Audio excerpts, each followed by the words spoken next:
পুজোয় আমরা অনেকেই চাই পরিবার কিংবা বন্ধু-বান্ধবদের সঙ্গে পুজোর একটা দিন ডাইন আউট করতে, যেখানে একই ছাদের তলায় ইন্ডিয়ান, চাইনিজ, কন্টিনেন্টাল, তন্দুর সব রকমের খাবার পাওয়া যাবে।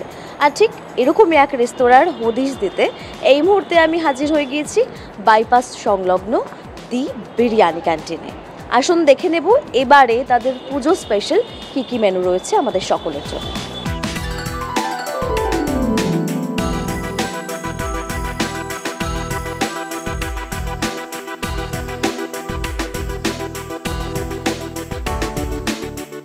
বিরিয়ানি ক্যান্টিন নামটা আমাদের স্যারের দেওয়া।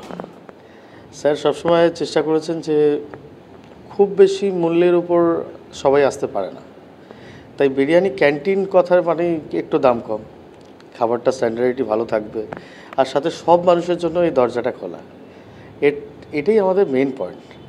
বিরিয়ানি ক্যান্টিন বলতে বিরিয়ানি ক্যান্টিনের সাথে আরেকটার সাথে যুক্ত আছে, সেটা হচ্ছে আপদেয়ার রুফটপ।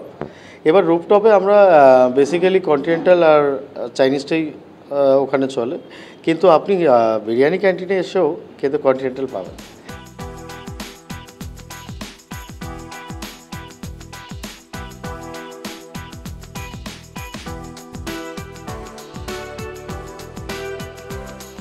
সবার পছন্দের সঙ্গে তাল মিলিয়ে এবছর বিরিয়ানি ক্যান্টিন তাদের পুজোর মেনু সেট করেছে।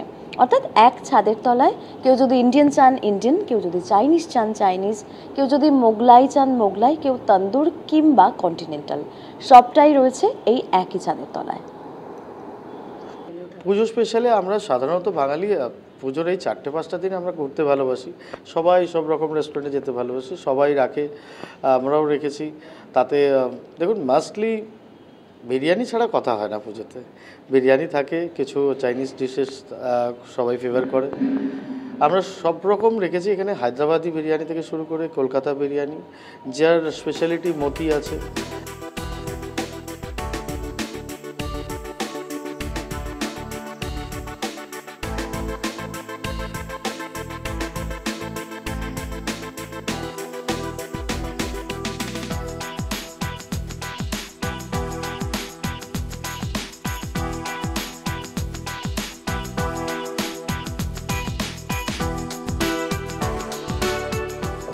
তাহলে পুজোর এই কটা দিনের মধ্যে যে কোনো একটা দিনের প্ল্যান যদি আপনারা বাইপাস সংলগ্ন কোথাও থাকেন কিংবা তার থেকে একটু দূরে, তারা কিন্তু অবশ্যই চোখ বন্ধ করে একবার আসতেই পারেন দি বিরিয়ানি ক্যান্টিনে, কারণ তাদের রুফটপেও একটি রেস্তোরাঁ আছে যেখানে চাইনিজ, কন্টিনেন্টাল, চাইলে ইন্ডিয়ান খাওয়ারও পাবেন।